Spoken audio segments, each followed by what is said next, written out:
আসসালামু আলাইকুম দর্শক বন্ধুরা, আপনারা দেখুন কেরালে পিসিসি কিভাবে করা হচ্ছে।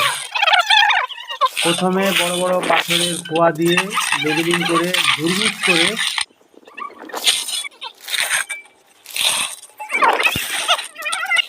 তারপরে বালি মশলা উপরে দিয়ে লেবেল করে দিলে ওদের পিসিসি হয়ে গেল। ভিডিওটি ভালো লাগলে চ্যানেলটিকে সাবস্ক্রাইব করে লাইক করে দিবেন।